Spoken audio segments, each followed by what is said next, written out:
नमस्कार, स्वागत है आप सबका। मैं हूं पुनीत पाठक और आप देख रहे हैं मेरा मध्य प्रदेश। मध्य प्रदेश में कल शिवराज मंत्रिमंडल का विस्तार होने वाला है। कल सुबह 11 बजे नए मंत्री शपथ लेंगे।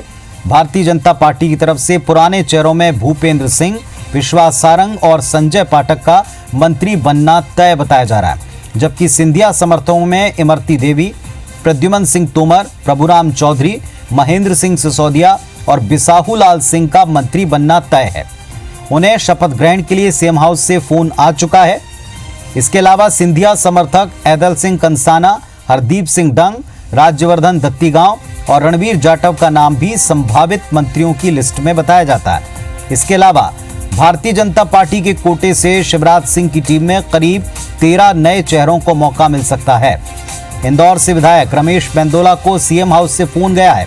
इसके अलावा गिरीश गौतम, राम खिलावन पटेल, चैतन्य कश्यप, मोहन यादव, विष्णु खत्री, राम किशोर कांवरे, उषा ठाकुर, प्रेम सिंह पटेल, अरविंद भदौरिया, हरिशंकर खटी, अशोक रोहाणी और नंदिनी मरावी का नाम संभावित मंत्रियों की सूची में बताया जा रहा है। रामेश्वर शर्मा भी इस दौड़ में शामिल हैं। इसके अलावा गोपाल भार्गव के नाम पर मंथन जारी होना बताया गया। विधानसभा स्पीकर के लिए प्रस्ताव दिया गया है। अगर वो ये प्रस्ताव नहीं स्वीकारते हैं तो उन्हें मंत्रिमंडल में शामिल किया जाएगा। बीजेपी के 5 सीनियर विधायकों और पूर्व मंत्रियों को निराशा हाथ लग सकती है। सूत्रों के मुताबिक गौरीशंकर बिसेन, रामपाल सिंह, राजेंद्र शुक्ल, विजय शाह और पारस जैन को अब की बार शिवराज की टीम में मौका नहीं मिलेगा। तो शिवराज की टीम में जिनका पत्ता कट सकता है, जिसको लेकर बड़ा पैंच अंतिम वक्त तक फंसा रहा, जिनके लिए एक फॉर्मूला आड़े आया कि नए लोगों को मौका मिले, जिनके लिए कहा गया कि 10 साल जो मंत्री रहे अब उनकी जगह नए लोगों को शामिल किया जाए, उसमें शिवराज की नई टीम में इन्हें शामिल नहीं किया जा सकता है। इस तरह की जानकारी सुधीर हमारे साथ जुड़ रहे हैं। सुधीर, क्या अपडेट मिल पाया है? देखिए पुनीत, बिल्कुल अब वो चेहरे भी तस्वीर बिल्कुल साफ होने लगी है कि मध्य प्रदेश में नई टीम जो है शिवराज सिंह चौहान की कैसी रहेगी। जो 5 लोगों को पहले मौका दिया गया था, उसके अलावा अब जिन लोगों को मौका दिया जा रहा है वो तस्वीर साफ होती जा रही है। ऐदल सिंह कंसाना की बात करें, हरदीप सिंह डंग या फिर राज्यवर्धन दत्तीगांव, बिसाहू लाल सिंह, इनके पास मुख्यमंत्री निवास से फोन जा चुके हैं। ये अपडेट अपने दर्शकों को बता दें। इससे पहले जो है शुरुआत फोन जाने की जो है सिंधिया समर्थक जो विधायक थे उनसे हुई थी। सबसे पहला फोन इमरती देवी, जो कि डबरा से पूर्व विधायक थी, पूर्व मंत्री थी, उनके पास में गया था। उसके बाद प्रद्युमन सिंह तोमर को जानकारी दी गई कि कल उनको मंत्री पद की शपथ लेनी है। खुद मुख्यमंत्री शिवराज सिंह चौहान ने इन सभी जो शपथ लेने वाले चेहरे हैं इनसे बातचीत की। इसके बाद में महेंद्र सिंह सिसोदिया और प्रभुराम चौधरी को जानकारी दी गई है। प्रभुराम चौधरी फिलहाल अपने क्षेत्र में, पर लेकिन जानकारी मिलने के बाद अब वो भोपाल आ रहे हैं। तकरीबन 1 घंटे बाद भोपाल होंगे। और बाकी के जो लोग थे, चाहे इमरती देवी की बात करें, प्रद्युमन सिंह तोमर की बात करें या फिर महेंद्र सिंह सिसोदिया की बात करें, ये सभी भोपाल आ चुके हैं और कल मंत्री पद में शपथ लेने वाले हैं। ऐदल सिंह कंसाना, बिसाहू लाल सिंह भी भोपाल में है। ये कल मंत्री पद की शपथ लेंगे। इनके पास में जानकारी मुख्यमंत्री ने खुद फोन लगाकर दी है। इसके अलावा बीजेपी के विधायकों को भी अब बताया जाने लगा है कि किसको मंत्रिमंडल में शामिल होना है। इंदौर से कैलाश विजयवर्गीय के खास समर्थक माने जाने वाले रमेश मेंदोला को खुद मुख्यमंत्री शिवराज सिंह चौहान ने फोन लगाकर ये जानकारी दी है कि उनको भोपाल आना है। अब संभावना ऐसी बात की है कि भोपाल आने का मतलब कि उनको मंत्रिमंडल में जगह मिलेगी, इस बात की पूरी संभावना जताई जा रही है। इसके अलावा जो उज्जैन उत्तर है, मोहन यादव, उनसे भी चर्चा हुई है और उनको भी ग्रीन सिग्नल जो है वो मुख्यमंत्री की ओर से मिला है। लिहाजा वो भी भोपाल में आ चुके हैं और ये माना जा रहा है कि कल मंत्रिमंडल में वो शपथ लेंगे। पर खास बात पुनीत ये है कि जिस बात का जिक्र हम कर रहे हैं कि कई सीनियर विधायकों का, कई पूर्व मंत्रियों का पत्ता कट हो सकता है, उनमें अब ये पूरी जो संभावनाएं थी वो अब कहना चाहिए कि सही होती हुई नजर आ रही हैं। गौरीशंकर बिसेन जो एक नाम था, बड़ा नाम, और लगातार पिछले 15 साल में मंत्री रहे, इस बार उनको मंत्रिमंडल में स्थान नहीं मिलेगा। अब इस बात की संभावना लगभग पूरी तरह प्रबल है, क्योंकि थोड़ी देर पहले ही गौरीशंकर बिसेन और रायन शुक्ल ये मुख्यमंत्री निवास पहुंचे थे। और जो बैठक मुख्यमंत्री निवास में फिलहाल चल रही है पुनीत, जो लगभग इसको 3.5 घंटे से ज्यादा का समय हो चुका है, इसमें मंत्रियों को जो सिंधिया समर्थक थे उनको जानकारी देने के बाद में जो एक्सरसाइज थी वो उन मंत्रियों को, पूर्व चेहरों को मनाने की थी जो कहीं ना कहीं नाराज या फिर मंत्रिमंडल में शामिल नहीं किए जाएंगे। ऐसे में केंद्रीय नेतृत्व का जो मान था उसकी जानकारी विनय सहस्त्रबुद्धे ने दी है गौरीशंकर बिसेन, रायन शुक्ल को, और उनको बताया गया है कि मंत्रिमंडल में लेकर केंद्रीय नेतृत्व का फैसला है कि मौका नहीं दिया जाए। अब इसके अलावा जो संभावना जताई जा रही है कि कुछ एक नाम, जालम सिंह पटेल, पारस जैन, ये वो नाम है, इनको शायद पहले ही बता दिया गया था कि मंत्रिमंडल में इस बार इस हिस्सा नहीं मिलेगा। यानी कि कुल मिलाकर 4 मंत्री पूर्व कैबिनेट में जो शिवराज की में हुआ करते थे वो चेहरे साफ हो चुके हैं और तस्वीर जो है वो शायद और इसमें संख्या बढ़ने की बताती है। एक और चेहरा जो है विजय शाह, इनके नाम को लेकर फिलहाल मंथन चल रहा है और ये माना जा रहा है कि शायद कुछ हद तक ये अब कोशिश इस बात की है कि मंत्रिमंडल में स्थान बना ले अपना। गोपाल भार्गव, विजय शाह चूंकि सबसे सीनियर विधायक है मध्य प्रदेश विधानसभा के, 8 बार के गोपाल भार्गव, 7 बार के विजय शाह, ऐसे में अब ये सीनियरिटी और जो इक्वेशन है कि कार्यकर्ताओं के बीच में गलत मैसेज ना जाए कि कभी जो विधायक दल का नेता हुआ करता था उसको मंत्रिमंडल में भी स्थान ना मिला और जो विधायक दल का उपनेता हुआ करता था, इन दोनों को बाहर का रास्ता दिखाया गया। इस बात का फायदा दोनों को मिल सकता है और संभावना जताई जा रही है कि शायद मंत्रिमंडल में दोनों को जगह मिले। अरविंद भदौरिया, विश्वास सारंग, ये वो नाम है जिनका मंत्री बनना बिल्कुल तय माना जा रहा है। रतलाम से अगर बात की जाए तो चेतन कश्यप का मंत्री बनना तय है और उनके कॉम्पिटिटर जो है राजेंद्र पांडे, उनको थोड़ी देर पहले पुलिस सीएम हाउस में बुलाया गया। यानी कि उनको ये समझाइश दी जाएगी कि रतलाम से चेतन कश्यप को मंत्री बनाया जाएगा और आपको फिलहाल बाहर रखने का निर्णय लिया है, संगठन में या किसी दूसरी भूमिका में उनको देखा जाएगा। तो ये फोन आने का सिलसिला शुरू हो गया है। तो कुल मिलाकर सुधीर, जो तस्वीर साफ है और ये भी पता चल रहा है कि अब किसके हिस्से में ये हलाल या जहरा है जिसका जिक्र सुबह सीएम कर रहे थे और किसे अमृत मिलने वाला, ये भी स्थितियां क्लियर हो रही। बहुत शुक्रिया आपका, अपडेट हम आपसे लेते रहेंगे। फिलहाल धन्यवाद। तो मध्य प्रदेश में प्रभारी राज्यपाल के तौर पर आज आनंदीबेन पटेल भोपाल आई और शपथ ले चुके हैं और शिवराज मंत्रिमंडल विस्तार की तारीख और वक्त भी आ गया। कल सुबह 11 बजे विस्तार होगा। स्पष्ट हो गया कि 2 जुलाई सुबह 11 बजे ही विस्तार होगा। लेकिन एक बयान ने जो दिन भर सियासत में घमासान मचाया, शिवराज की पीड़ा जिससे झलकी, इसको लेकर क्या दिन भर चलता रहा, दिखाते हैं आप। मंथन से अमृत ही निकलता है, विष तो सिर्फ पी जाते हैं। तो सुना आपने, मंथन से अमृत ही निकलता है, विष तो शिवजी पी जाते हैं। 3 बार प्रदेश में सरकार चला चुके मुख्यमंत्री शिवराज ने बीते 15 साल में कभी इस तरह का बयान नहीं दिया।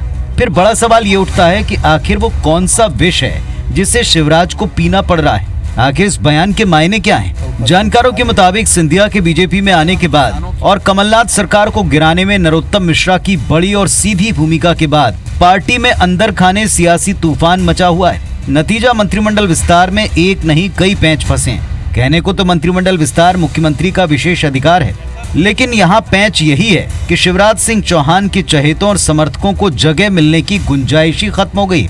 आला कमान ने साफ कह दिया कि 10 साल तक मंत्रिमंडल में शामिल रहे चेहरे शिवराज कैबिनेट का हिस्सा नहीं होंगे। हालांकि भाजपा प्रदेश प्रभारी विनय सहस्त्रबुद्धे समेत सभी नेता सफाई पर सफाई दे रहे हैं।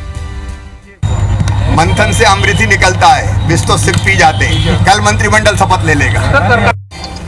देखिए, जितनी सीटें उपलब्ध है उसमें से जैसे संगठन तय करेगा, कोई असंतुष्ट नहीं है, सभी संतुष्ट है, सब ठीक हो जाएगा। इधर महत्वाकांक्षा की बलि चढ़ चुकी कांग्रेस सरकार के मुखिया रहे कमलनाथ समेत प्रदेश कांग्रेस को पिछले 100 दिनों में सीएम शिवराज को घेरने के ढेरों मुद्दे और सैकड़ों मौके मिले। पूर्व मुख्यमंत्री कमलनाथ ने ट्वीट कर मुख्यमंत्री शिवराज सिंह चौहान को इशारों में सिंधिया का नाम लिए बिना विष पीने की आदत डालने की नसीहत दे दी। वहीं कमलनाथ सरकार में मंत्री रहे सज्जन सिंह वर्मा ने सीएम शिवराज को नरोत्तम मिश्रा को सब कुछ सौंपकर नर्मदा यात्रा पर चले जाने का कटाक्ष किया। पहली दफे देश के इतिहास में इतने समय बाद मंत्रिमंडल बनने जा रहा है। इसके क्या कारण थे और मंत्रिमंडल बनाने का क्या परिणाम होगा, मध्य प्रदेश के भविष्य के साथ किस प्रकार का खिलवाड़ होगा, ये आगे आने वाला सर। आपके मन की पीड़ा झलक आई, बड़ी वेदना है आपके दिल में। ज्योतिरादित्य बाबू को झेलना हर किसी की बस की बात नहीं है। अभी तो कई नटखट लीलाएं होंगी। आप तो नर्मदा जी की यात्रा कराओ, मुख्यमंत्री का पद हाईकमान को समर्पित कर दो कि भैया जिसे देना चाहो दे दो। नर्मदा यात्रा में चित्त भी शांत होगा और मैं समझता हूँ कि जो कृत्य आपके 15 साल में रहे वो भी क्षमा के योग्य हो जाएंगे। साफ है कि भाजपा के दिग्गज नेताओं में सिंधिया खेमे को लेकर नाराजगी भी है और एक अनजाना डर भी कि जैसे मौजूदा दौर में सिंधिया समर्थकों को तरजीह मिल रही है, अगर आगे सिंधिया खेमे ने पार्टी में पैर जमा लिए तो कई भाजपा नेताओं का वनवास शुरू हो सकता है। ऐसे में देखना दिलचस्प होगा कि मंत्रिमंडल विस्तार में मंथन से निकले विष के असर के चलते 24 सीटों पर होने वाले उपचुनाव में बीजेपी के नेता कितने सक्रिय रह पाते हैं। नवीन कुमार सिंह, IBC 24 भोपाल। बीजेपी के राष्ट्रीय उपाध्यक्ष प्रभात झा और प्रदेश अध्यक्ष VD शर्मा को मध्य प्रदेश के पूर्व मुख्यमंत्री कमलनाथ पर चीन से मिलीभगत के आरोप लगाना महंगा पड़ सकता है। पूर्व सीएम कमलनाथ दोनों नेताओं के खिलाफ कानूनी कार्रवाई करने वाले हैं। पूर्व सीएम कमलनाथ ने इस मामले में प्रभात झा और VD शर्मा को लीगल नोटिस भेजा है। लीगल नोटिस में दोनों नेताओं को अनर्गल आरोप लगाने पर 7 दिन के भीतर सार्वजनिक तौर पर माफी मांगने की बात है। ऐसा नहीं होने पर उनके खिलाफ मानहानि का मुकदमा दर्ज करने की चेतावनी दी गई। बीते दिनों बीजेपी के राष्ट्रीय उपाध्यक्ष प्रभात झा और मध्य प्रदेश बीजेपी के अध्यक्ष VD शर्मा ने पूर्व सीएम कमलनाथ के खिलाफ बयान दिया था। भाजपा नेताओं ने पूर्व सीएम कमलनाथ पर आरोप लगाया था कि उन्होंने साल 2004 में केंद्रीय वाणिज्य और उद्योग मंत्री रहते हुए आयात शुल्क घटाकर चीन को फायदा पहुंचाया।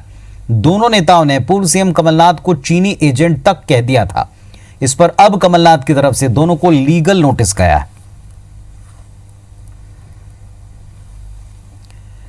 मध्य प्रदेश कांग्रेस अध्यक्ष कमलनाथ एक बार फिर से बीजेपी पर हमलावर हैं। उन्होंने कहा कि देश के इतिहास में प्रजातंत्र में पहली बार हुआ जब सौदे से सरकार बनाई गई। कहा कि बाबा साहब अंबेडकर ने सौदेबाजी का कोई प्रावधान नहीं लिखा था। उन्होंने कभी सोचा नहीं होगा, लेकिन बीजेपी ने सौदे से सरकार बना दी। इसका मध्य प्रदेश की जनता वक्त आने पर मुंहतोड़ जवाब देगी। कमलनाथ सेवादल के कार्यक्रम को संबोधित कर रहे थे। इस दौरान उन्होंने सेवादल से कहा कि हमें अपनी आवाज जनता तक पहुंचानी है। उपचुनाव में हर बूथ पर सेवादल मौजूद रहे, हमें सुनिश्चित करना होगा। सेवादल 24 सीटों पर जाए, कांग्रेस की बात जनता तक पहुंचाए। PCC चीफ कमलनाथ ने सेवादल के नवनियुक्त प्रदेश अध्यक्ष रजनीश हरवंश सिंह को पद गोपनीयता के साथ पार्टी हित में काम करने की शपथ दिलवाई। इस मौके पर राज्यसभा सांसद दिग्विजय सिंह, पूर्व विधानसभा अध्यक्ष NP प्रजापति समेत कई पूर्व मंत्री मौजूद रहे। मुश्किल इतिहास में पहली दफे प्रजातंत्र के साथ इतना खिलवाड़ हुआ, सौदे की सरकार बना ली। तो प्रजातंत्र का मतलब क्या, संविधान का मतलब क्या? बोली बोल दो, बोली बोल दो। अगले चुनाव में सब आइए, बोली बोलिए। मुख्यमंत्री शिवराज सिंह ने आज प्रदेश में किल कोरोना अभियान की शुरुआत की। इस दौरान दावा किया कि जल्दी मध्य प्रदेश कोरोना के खतरे से हमेशा के लिए मुक्त होगा। उन्होंने बताया किल कोरोना अभियान 15 जुलाई तक चलेगा, जिसके तहत घर घर जाकर सर्वे होगा। सर्दी, खांसी, जुकाम के साथ डेंगू, मलेरिया, डायरिया आदि के लक्षण पाए जाने पर जरूरी परामर्श और उपचार लोगों को मिलेगा। अभियान की शुरुआत के अवसर पर सार्थक ऐप लाइट की लॉन्चिंग भी की गई। मुख्यमंत्री ने कहा कि दुनिया भर में कोरोना की रोकथाम को लेकर भारत और प्रधानमंत्री मोदी की चर्चा है। खुद अमेरिकी राष्ट्रपति डोनाल्ड ट्रंप ने मोदी से हाइड्रोक्लोरोक्विन दवा की मांग की थी। सीएम शिवराज ने इस दौरान उन गाड़ियों को हरी झंडी दिखाई जो कोरोना संक्रमण के खिलाफ जंग लड़ेंगे। कठिनाइयां सही, लेकिन ये प्रधानमंत्री का चमत्कारी नेतृत्व था कि दुनिया के बाकी देशों के मुकाबले हम कोरोना को है कंट्रोल करने में हिंदुस्तान में सफल हुए। और अब तो ये आदत थी कि ट्रंप साहब जैसे लोग मोदी जी को निवेदन कर रहे थे कि हाइड्रोक्सी क्लोरोक्विन भेज दो मोदी जी। अब ये सीएस बता रहे थे। मध्य प्रदेश में अब हमारी स्थिति पहले से बहुत बेहतर है। प्राइवेट अस्पतालों का भी सहयोग लिया है और ये सब हुआ प्रधानमंत्री जी के नेतृत्व के कारण। समय पर उन्हें चेताया, जगाया। कोरोना को पूरी तरह से भगाना है, कोरोना को जड़ों से साफ करना है। इसलिए आज से मध्य प्रदेश में प्रारंभ हो रहा है किल कोरोना अभियान। पूरे मध्य प्रदेश में किल कोरोना अभियान शुरू हो चुका है। इंदौर, जबलपुर में भी इस अभियान का आगाज किया गया, जिसके तहत सर्वे टीम घर घर जाकर एक सर्वे करेगी। इंदौर में पहले से सर्वे किया जा रहा है, लेकिन अब इसे और ज्यादा गंभीरता से किया जाएगा। इसके तहत इंदौर में जिला प्रशासन ने पुलिस और स्वास्थ्य विभाग के तमाम अधिकारियों और कर्मचारियों के साथ बैठक की, अभियान को लेकर निर्देश दिए। जबलपुर के जिला अस्पताल विक्टोरिया में एक कार्यक्रम का आयोजन हुआ, जिसमें सांसद राकेश सिंह समेत बीजेपी के कई विधायक मौजूद रहे। सांसद राकेश सिंह ने कोरोना संकट काल में काम करने वाले डॉक्टर्स की सराहना की। इस दौरान स्वास्थ्य महकमे ने किल कोरोना अभियान में शामिल कर्मचारियों को किट बांटे।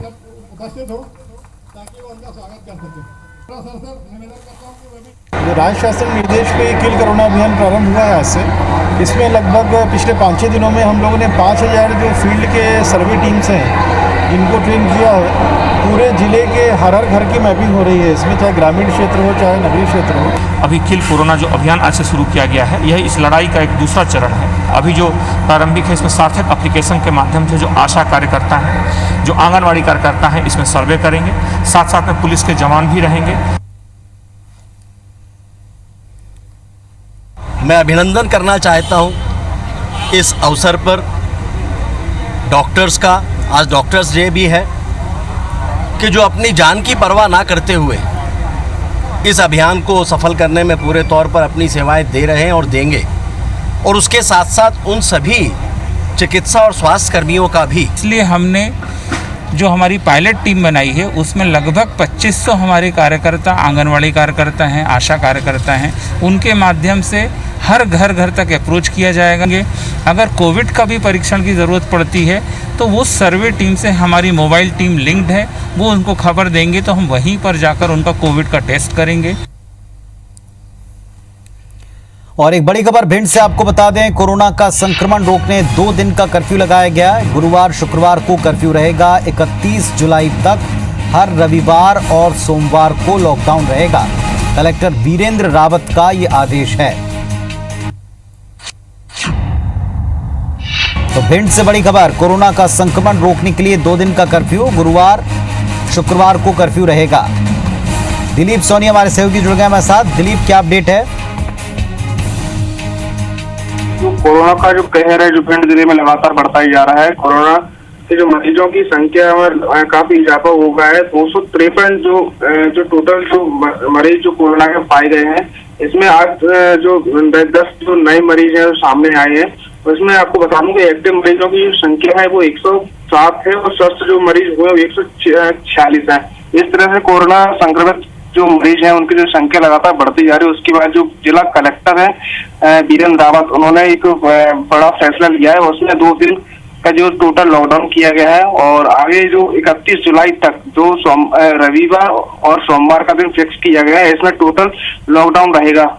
जी शुक्रिया आपका इस पूरी जानकारी के लिए। तो 2 दिन का लॉकडाउन रखा जाएगा पूरे महीने और इसकी शुरुआत हो रही है 2 दिनों से 31 जुलाई तक। रविवार सोमवार के दिन तय किए हैं कलेक्टर ने और उसका आदेश जारी हो गया है। आर्थिक गतिविधियों को बढ़ाने के लिए शॉपिंग मॉल से लेकर लोक परिवहन के संचालन तक को अनुमति मिल गई, लेकिन लॉकडाउन के बाद से बस के पहिए अब तक थमे हैं। बस ऑपरेटर और ट्रांसपोर्टर वो मांग कर रहे हैं कि लॉकडाउन अवधि यानी कि 3 महीने का रोड टैक्स माफ करें। हालांकि ट्रांसपोर्टर्स ट्रक का संचालन कर रहे हैं, लेकिन बस संचालक मांग पर अड़े हैं। शासन स्तर पर लगातार बातचीत जारी।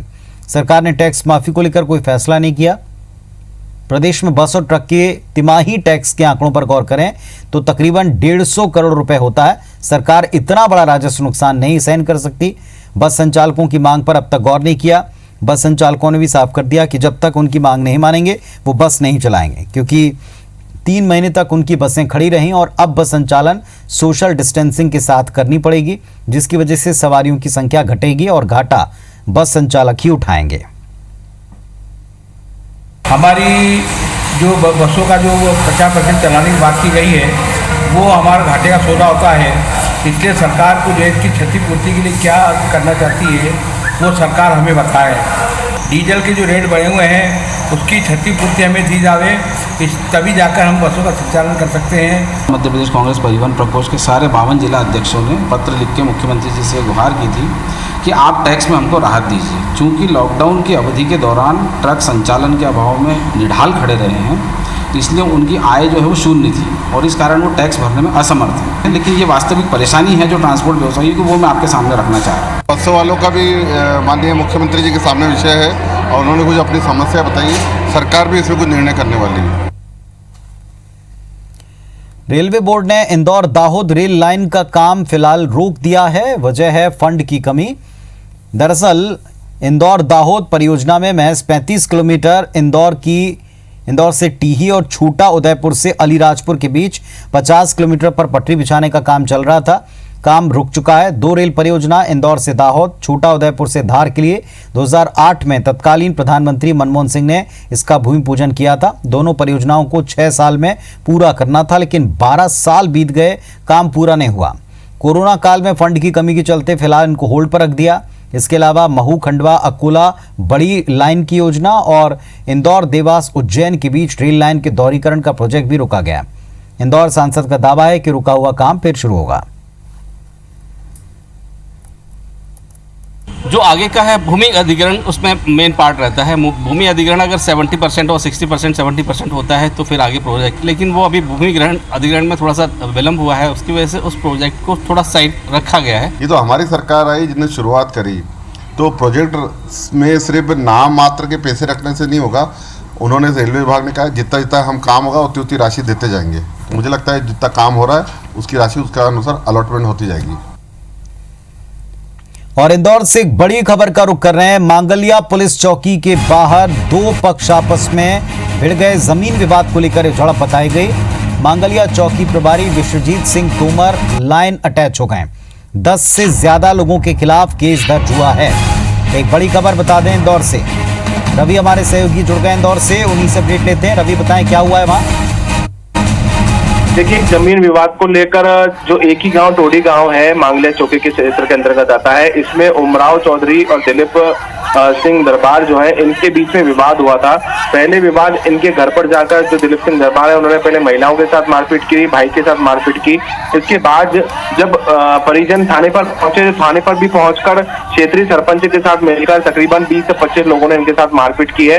हालांकि दोनों पक्षों का विवाद जो है वो साफ तौर पर देखा जा सकता है कि किस तरीके से इन्होंने थाने के बाहर विवाद किया है। पुलिस ने दोनों पक्षों के विरुद्ध एफआईआर की है और हालांकि इस पूरे मामले में लापरवाही बरतने और पुलिस के साथ अभद्रता होने के मामले में डीआईजी हरिनारायण चार्य मिश्रा ने जो विश्वजीत सिंह तोमर थाना प्रभारी है उनको फिलहाल लाइन अटैच किया है और पूरे मामले में जांच की जा रही है। जी शुक्रिया आपका इस पूरी जानकारी के लिए। तो चौकी के बाहर 2 पक्ष आपस में भिड़ गए और इसीलिए मांगलिया पुलिस चौकी के बाहर जो सारा हंगामा हुआ उसमें अधिकारी पर भी कार्रवाई की गई। जमीन विवाद पर ये दोनों पक्ष आपस में भिड़े थे।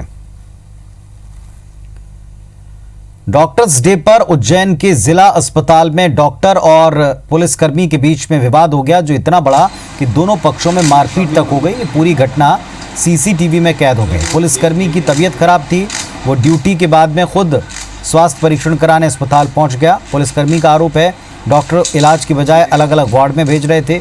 जब उनसे इस बाबत सवाल पूछा तो डॉक्टर और अस्पताल के स्टाफ ने उनके साथ झगड़ा कर लिया। डॉक्टर्स का कहना है कि पुलिसकर्मी ने शराब पी रखी थी, डॉक्टर्स को अनपढ़, गंवार और अपशब्द कह रहे थे। समझाने की कोशिश की तो मारपीट पर उतारू हो गए। फिलहाल पुलिस जांच कर रही है।